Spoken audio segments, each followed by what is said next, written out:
Saudações, concurseiro! Seja bem-vindo ao canal de Estatística para Concurso. Vamos a mais uma aula, hoje trazendo para você uma aula de valor esperado. Mas antes de continuar, deixa a sua curtida, inscreva-se no canal, porque quanto mais interação, mais conteúdo para você. Veja esse vídeo até o final, porque eu tenho uma novidade para você e essa questão é muito interessante. Se você quiser receber conteúdos exclusivos do Concurseiro Estatístico, manda aí uma mensagem pelo WhatsApp que você passará a receber conteúdo de qualidade, conteúdo exclusivo para todos os concurseiros de estatística.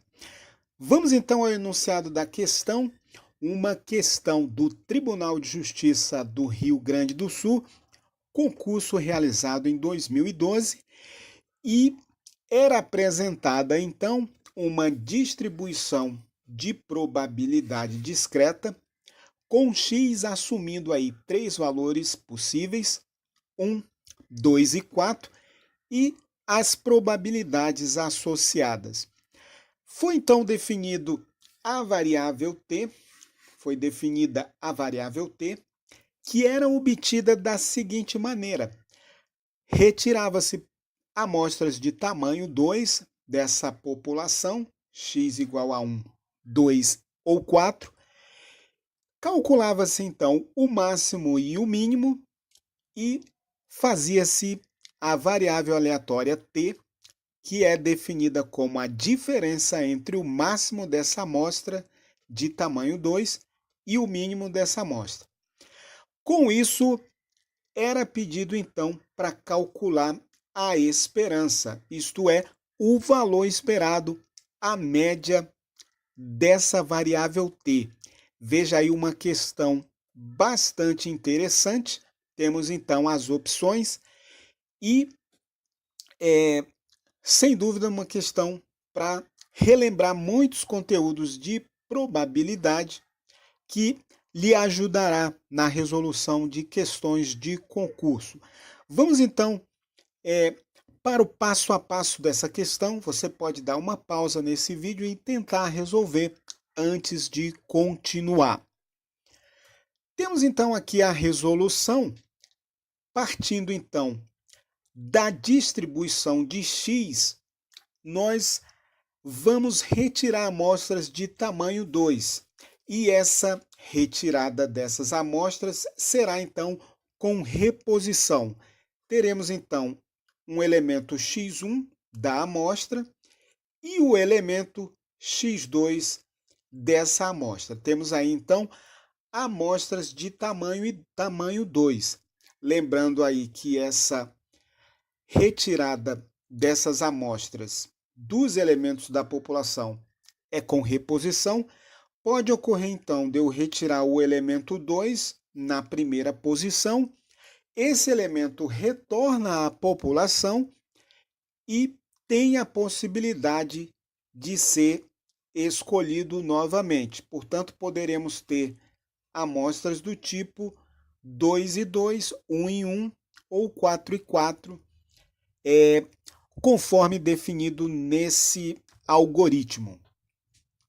Portanto, temos aí amostras da forma dos pontos x1, x2 e vamos então ver o espaço amostral de todas as amostras possíveis. Temos aqui então o elemento 1, esse elemento pode retornar à população e ser escolhido novamente, formando assim o ponto amostral 1, 1.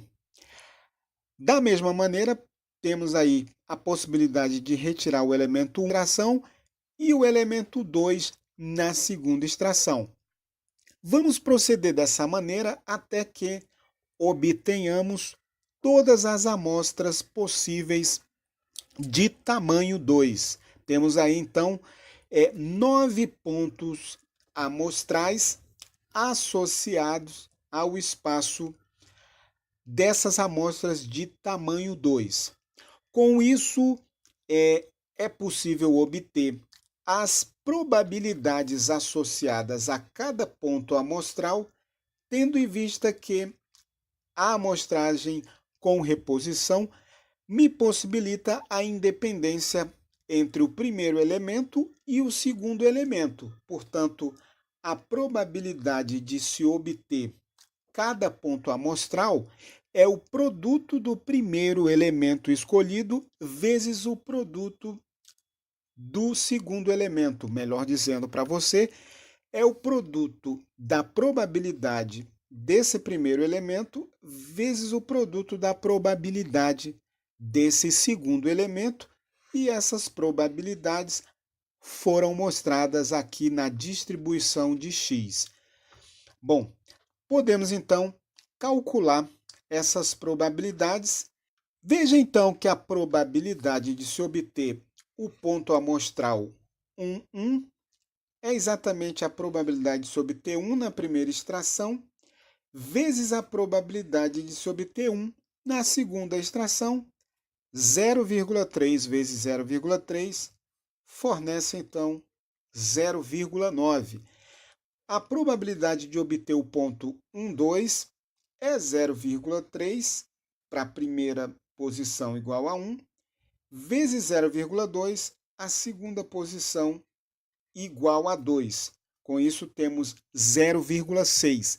Prosseguindo dessa maneira, obteremos as probabilidades de cada ponto amostral e temos aqui, então, essa distribuição para esses pontos amostrais.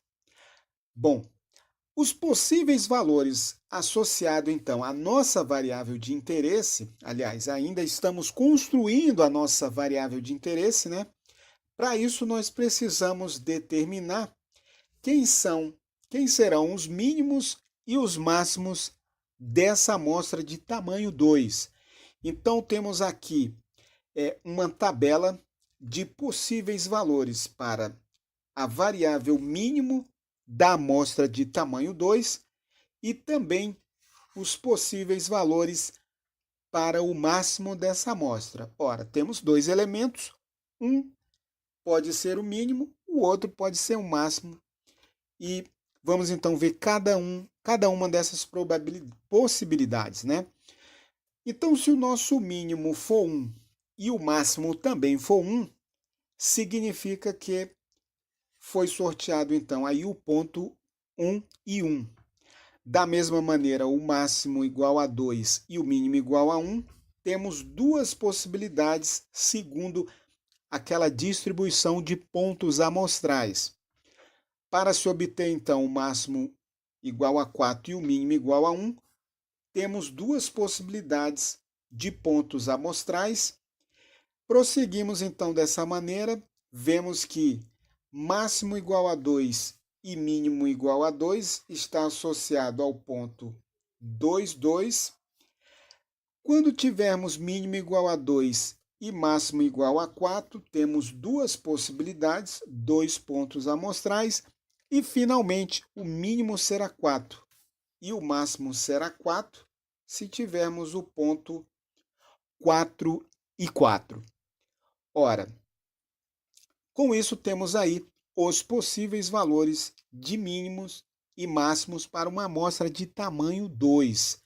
A partir daí, podemos calcular a distribuição de probabilidade associada à nossa variável de interesse, que é a variável t, dada pela diferença entre o máximo e o mínimo dessa amostra de tamanho 2. Temos aqui, então, essa distribuição e obtemos o valor de cada uma dessas probabilidades, observando, então, os pontos onde obtemos aqui os valores de t. Por exemplo, para t igual a 0, significa que nós temos três possibilidades aqui nessa tabela, associando então ao ponto 1, 1, ao ponto 1, 2 e ao ponto 4 e 4. Então, a diferença entre o máximo e mínimo dá 0 exatamente quando tivermos o mesmo elemento escolhido nessa amostra de tamanho 2. Com isso, a probabilidade associada a t igual a zero é exatamente a soma das probabilidades associadas a cada um desses pontos nessa diagonal. Veja então que, somando aí as probabilidades associadas ao ponto 1 e 1, 2 e 2, 4 e 4, obtemos o valor 0,38 para a probabilidade de t igual a zero. Veja então aqui na primeira linha, obtivemos então a probabilidade 0,38. Procedendo da mesma maneira, vamos obter a probabilidade de cada um dos outros possíveis valores para t. T igual a 1, 2 ou 3, de acordo com a diferença entre o máximo e o mínimo. Com isso, o enunciado pediu para a gente, finalmente, a esperança, a média, o valor esperado dessa variável t, definida dessa maneira. Temos então aqui cada ponto associado a t e o valor da probabilidade de cada valor de t. Pela definição do valor esperado, temos então que a esperança de t é dada por 0 vezes 0,38 mais 1,012 mais 2,020 e mais 3,030. Esse valor é exatamente 1,42, que apareceu na opção C do nosso enunciado. Veja então uma questão bem interessante, uma questão muito inteligente, que trabalhou aí a partir da distribuição de uma variável aleatória, a amostragem, e também definiu uma estatística de ordem, a partir de duas estatísticas de ordem, foi definida a variável t, que é exatamente aí a amplitude, né, dessa amostra de tamanho 2. Com isso foi pedido para calcular o seu valor esperado. Uma questão bem interessante, uma questão difícil, mas que você viu aí o passo a passo de como resolvê-la. Bem, temos então para você a novidade dessa aula. Está saindo do forno aí 52 questões de estatística, trazendo aí esperança, variância, covariância e suas propriedades. Você verá como as questões envolvendo esperança, variância e covariância são cobradas em concurso público. São 52 questões de concursos anteriores de estatística. Vamos ter aí mais em breve aí, mais adiante, né, em breve também, 52 questões de cadeias de Markov. Você verá então como as várias bancas de concurso cobram o assunto cadeias de Markov. Você pode pedir esse material entrando em contato aí pelo e-mail do concurseiro estatístico. Um grande abraço para você e até a nossa próxima aula.